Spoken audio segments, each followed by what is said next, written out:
अस्सलाम वालेकुम dear students. आज हम फोटोसिंथेसिस के जो दूसरा टॉपिक है डार्क रिएक्शन या जिसे हम केल्विन साइकिल कहते हैं या फिर लाइट इंडिपेंडेंट रिएक्शंस बेहतर रहेगा, उसके बारे में डिस्कस करेंगे। डियर स्टूडेंट्स, मुझे पता है कि ये टॉपिक आपको थोड़ा मुश्किल लगता है, लेकिन इंशाअल्लाह ताला ये लेक्चर मुकम्मल सुनने के बाद आपको इसके बारे में कोई भी कन्फ्यूजन फर्दर नहीं रहेगी। आई गारंटीड। आप लेक्चर को पूरा सुने अच्छी तरह से, ठीक है। तो आए अब हम स्टार्ट करते हैं लेक्चर केल्विन साइकिल। तो डियर स्टूडेंट, सबसे पहले इसे केल्विन साइकिल क्यों कहा जाता है? केल्विन साइकिल इसे इसलिए कहा जाता है क्योंकि एक साइंटिस्ट थे जिनका नाम था मेल्विन केल्विन। 1957 में इन्होंने 1957 में ये रिएक्शन परफॉर्म किया, इसके बारे में एक्सपेरिमेंट किया। करने के बाद इसके जो स्टेप्स थे उसको अच्छी तरह से समझाया कि किस तरह ग्लूकोज बनता है। इस वजह से एजाज़िया इसका नाम केल्विन साइकिल रखा गया। तो डियर स्टूडेंट्स, इस लाइट इंडिपेंडेंट रिएक्शन को स्टार्ट करने से पहले हम थोड़ा सा अपना क्लोरोप्लास्ट की तरफ चलते हैं कि उस पर light dependent and light independent reaction किस तरह होते हैं। देखिए आप यहाँ पर ये क्लोरोप्लास्ट है, इसके अंदर थैलाकोइड और ये स्ट्रोमा। आपको पता है कि लाइट रिएक्शन जो है वो थैलाकोइड में ही में होता है, ठीक है। थैलाकोइड में होता है, ठीक है। अच्छा, होता क्या है कि वाटर स्प्लाइट होता है, ठीक है, ऑक्सीजन बनता है लाइट की मौजूदगी में। उसके अलावा इसके जो प्रोडक्ट्स होते हैं उनमें से ATP बनता है, मतलब यहाँ पर ADP मौजूद होता है और NADP प्लस मौजूद होते हैं। तो ये ADP कन्वर्ट हो जाता है ATP में और NADP कन्वर्ट हो जाता है reduce nicotinamide adenosine dinucleotide phosphate में, ठीक है, NADPH में कन्वर्ट हो जाता है, ठीक है। अच्छा, ये जो मालिक्यूल ADP और NADP ये लो एनर्जी मतलब पुअर इन एनर्जी होते हैं, लेकिन इनमें से जो दो मालिक्यूल बनते हैं ATP और NADPH ये रिच इन एनर्जी होते हैं और ये एनर्जी स्टोर इनके अंदर होती है।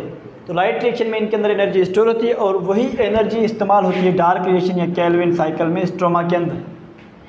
तो इस वजह से हमने कहा कि ये जो केल्विन साइकिल है या लाइट इंडिपेंडेंट रिएक्शन है ये डायरेक्टली लाइट पर, डायरेक्टली फोटोन पर, डायरेक्टली सन पर डिपेंड नहीं करता।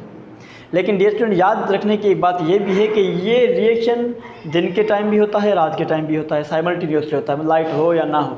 जब तक ATP बनती रहेगी तब तक ये रिएक्शन होता रहेगा और जब ATP बनना बंद हो जाएगी तो ये रिएक्शन भी बंद हो जाएगा, क्योंकि ये ATP और NADPH इन पर मुश्तमिल होता है।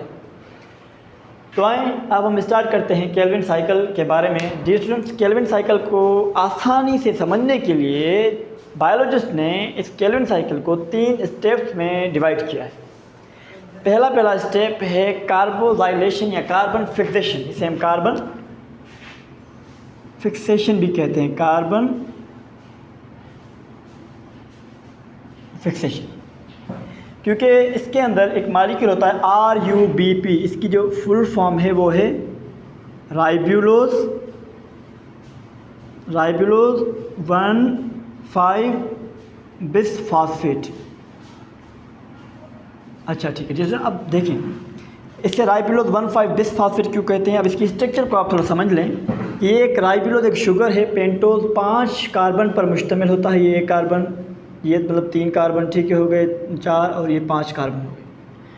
तो ये राइब्यूलोज 1,5-बिसफॉस्फेट कैसे बना? कार्बन को काउंट करें 1 2 3 4, ये 5, इसके साथ 2 फास्फेट ग्रुप अटैच होते हैं, ठीक है। अब दें राइब्यूलोज, ये 5 शुगर, ये जो 5 कार्बन है ये राइब्यूलोज शुगर है, ठीक है। इसके साथ पोजीशन नंबर 1 पर 1 एंड पोजीशन नंबर 5 पर बिस मतलब 2 फास्फेट अटैच है। इस वजह से हमने इसे कह दिया राइब्यूलोज 1,5-बिसफॉस्फेट, ठीक है। कोई कन्फ्यूजन नहीं इसके बारे में। ये एक मॉलिक्यूल है, ये स्ट्रोमा के अंदर पहले से मौजूद होता है। अब इस केल्विन साइकिल में क्या होता है कि कार्बन डाइऑक्साइड जो एटमॉस्फेयर में होता है वो फिक्स होकर बनता है ग्लूकोज, ठीक है, ग्लूकोज। अब ये जो मॉलिक्यूल कार्बन डाइऑक्साइड आएगा इस स्ट्रोमा के अंदर, इस केल्विन साइकिल जब रन होगी तो कोई ना कोई ऐसा मॉलिक्यूल तो होना चाहिए जो उसे कैच करे, उस कार्बन डाइऑक्साइड को पकड़े। तो वो मॉलिक्यूल राइबुलोज 1,5 बिसफॉस्फेट होता है जो कार्बन डाइऑक्साइड को अपने साथ अटैच कर लेता है। उसके बाद बनते क्या हैं, G3P। आए थोड़ा इस तरफ हम साइकिल की तरफ चलें तो हमें ज़्यादा समझ में आएगा। देखें डियर स्टूडेंट्स, ये जो मॉलिक्यूल है, ये जो मॉलिक्यूल यहाँ पर बना हुआ है, इसे हमने कह दिया RUBP, ठीक है, राइबुलोज बिसफॉस्फेट। सिंपली हमने इसे कहा। जब ये कार्बन डाइऑक्साइड आया यहाँ पर तो ये 5 कार्बन थे यहाँ पर, पहले एक कार्बन हमने यहाँ पर ग्रीन से शो किया है, ये एटमॉस्फेयर की। तो ये एटमॉस्फेयर कार्बन इसके साथ जब अटैच हो जाएगा तो स्ट्रक्चर इस तरह हो जाएगी, ठीक है। 1 2 3 4 5 छठा ये कार्बन डाइऑक्साइड वाला कार्बन, ठीक है, 6 कार्बन वाले स्ट्रक्चर। ये स्ट्रक्चर जो है ये इंटरमीडिएट है, ये ज़्यादा देर टिक नहीं पाती। इंटरमीडिएट है तो हमने इसे कोई नाम नहीं दिया है, ये ज़्यादा देर टिक नहीं पाती। और जैसे ही इसके साथ कार्बन अटैच होता है, अच्छा, ये अटैचमेंट और इसकी ब्रेक डाउनिंग एक एंजाइम की मौजूदगी में होती है जिसे हमें रुबिस्को का नाम देते हैं। इसका जो मुकम्मल नाम है वो है राइबुलोज 1,5 बिसफॉस्फेट कार्बोक्सिलेज ऑक्सीजनेज, ठीक है। मैं यहाँ पर लिख देता हूँ, इसका जो मुकम्मल नाम है ये आप याद कर लें। Ribulose 1,5 bisphosphate 1,5 bisphosphate carboxylase oxygenase, carboxylase oxygenase, ये जी स्टूडेंट्स का। लेकिन हमने सिंपली शॉर्ट फॉर्म में इसे कहते हैं रुबिस्को, आपकी आसानी के लिए, ताकि ये अच्छी तरह आपको याद रहे। इसकी मौजूदगी में हमें पता है बायोलॉजिकल रिएक्शन जो है वो कैटलिस्ट के बगैर नहीं होते, तो ये बायो कैटलिस्ट है, या आप ऐसा कह देंगे एंजाइम है। तो ये इंटरमीडिएट कंपाउंड 2 ATP लेकर, जो ATP एनर्जी रिच कंपाउंड है वो लेकर, अच्छा, सबसे पहले टूटेगा कि किसमें, हमने इस मॉलिक्यूल को नाम दे दिया G3P। ये G3P हमें इसे क्यों कहते हैं? देखिए, ये भी कार्बन है, carbon number 1, carbon number 2, carbon number 3। ये मॉलिक्यूल बना ग्लाइसरेट, यहाँ ग्लाइसरिक एसिड बना, ठीक है। इसके साथ 3 पोजीशन पर फास्फेट है, तो हमने कह दिया कि ग्लाइसरेट 3 फास्फेट 3 पोजीशन पे, ठीक है। तो ये 2 मॉलिक्यूल बन जाएंगे, 3 कार्बन वाले 2 मॉलिक्यूल, जिसे हमने कह दिया, जिसका नाम है G3P, ग्लाइसरेट 3 फास्फेट। मैं लिख देता हूँ, ग्लाइसरेट 3 फास्फेट, ठीक है। उसके बाद जब ये ग्लाइसरेट 3 फास्फेट में टूटा इंटरमीडिएट मॉलिक्यूल, उसके बाद टूटने के बाद ATP आएगा और इसे फास्फेट देगा, 2 ATP आएंगे और 2 फास्फेट देंगे, ठीक है। 2 फास्फेट देकर ये एक मॉलिक्यूल बनाएंगे जिसे हमने नाम दे दिया ग्लाइसरेट 1,3 बिसफॉस्फेट, ठीक है। ग्लाइसरेट 1,3 क्योंकि ये position number 1, position number 2, position number 3, इसकी भी सेम उसी तरह। अब बिसफॉस्फेट 2 फास्फेट हैं, पोजीशन नंबर 1 पर है, पोजीशन नंबर 3, और ग्लाइसरेट सेम रहा, ठीक है। उसके बाद जब ये फास्फेट देगा तो उसके बाद NADPH आएगा। NADPH क्या करेगा कि जो ATP ने 2 फास्फेट देकर खुद ADP बन गया था, तो ये NADPH आएगा और वो जो फास्फेट दिए थे, जिस जगह पर अटैच हुए थे 2 फास्फेट जो ATP ने दिए थे, उन 2 फास्फेट को हटाकर इनको हाइड्रोजन दे देगा, रिड्यूस कराएगा। हाइड्रोजन, एडिशन ऑफ हाइड्रोजन हमने पढ़ा था, इट्स कॉल्ड रिडक्शन। जब ये रिड्यूस कराएगा, इन फास्फेट को हटाकर 2 NADPH आएंगे और 2 हाइड्रोजन देकर खुद NADP में कन्वर्ट हो जाएंगे और प्लस में 2 फास्फेट को निकाल लेंगे, ठीक है। अच्छा, निकालने के बाद यहाँ पर एक कंपाउंड बनेगा। हमें पता है जब भी एसिड की रिडक्शन होती है तो अल्डिहाइड्स बनते हैं, तो यहाँ पर बनेगा ग्लाइसरल डिहाइड, यहाँ पर Ga3P फास्फेट वही 3 पोजीशन पर है, ठीक है, मौजूद, जो पहले से मौजूद थे, ठीक है। Ga3P, मैं इसका नाम लिख देता हूँ, ग्लाइसरल डिहाइड 3 फास्फेट, ठीक है, ये बनेगा। अच्छा, ग्लाइसरल डिहाइड 3 फास्फेट बनने के बाद क्या होगा कि ये जो कार्बन वहाँ से आया था, ये कार्बन को छोड़ देंगे, यहाँ पर लीव कर देंगे।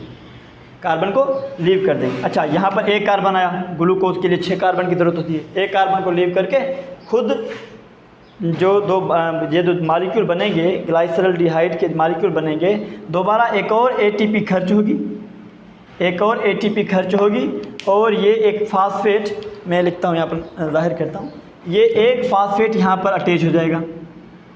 ठीक है, 2 फास्फेट सेम हो गए, कार्बन 5 हो गए, तो ये दोबारा जाकर रीजनरेट होंगे, फिर RUBP जाकर बन जाएगा, फिर RUBP बनकर जाकर बन जाएगा। ठीक है, अब देखिए यहाँ पर 3 स्टेप हुए। स्टेप नंबर फर्स्ट जो था, स्टेप नंबर फर्स्ट में क्या हुआ कि कार्बन फिक्स हुआ इसके साथ, तो हमने इसे कह दिया कार्बन फिक्सेशन। ठीक है, स्टेप नंबर 2 में रिडक्शन हुई, मतलब एडिशन ऑफ हाइड्रोजन हुई, तो हमने इसे कह दिया रिडक्शन फेज। स्टेप नंबर 3 में आपने देखा कि दोबारा RUBP बन गया, रीजनरेट हुआ, रीजनरेशन। ठीक है, ये फेज हुआ रीजनरेशन वाला फेज। ठीक है, इस तरह से ये केल्विन साइकिल रन करती है। ठीक है, अब होगा क्या कि ग्लूकोज बनने के लिए हमें 6 मालिक्यूल, लेकिन यहाँ पर तो सिर्फ एक है, एक कार्बन है, मतलब कार्बन अपना 6 कार्बन होने चाहिए, लेकिन यहाँ पर एक कार्बन है। अब मुझे ये बताएं कि ये कितना मरतबा साइकिल रन होगी कि एक ग्लूकोज मालिक्यूल बनेगा। ऑब्वियसली आपने सही कहा, 6 मरतबा जब ये एक साइकिल रन होगी तभी जाकर एक ग्लूकोज का मालिक्यूल बनेगा। ठीक है, अब आप आ जाएं, थोड़ी कैलकुलेशंस कर लेते हैं, थोड़ी काउंटिंग कर लेते हैं, क्योंकि हिसाब किताब होना तो ज़रूरी है।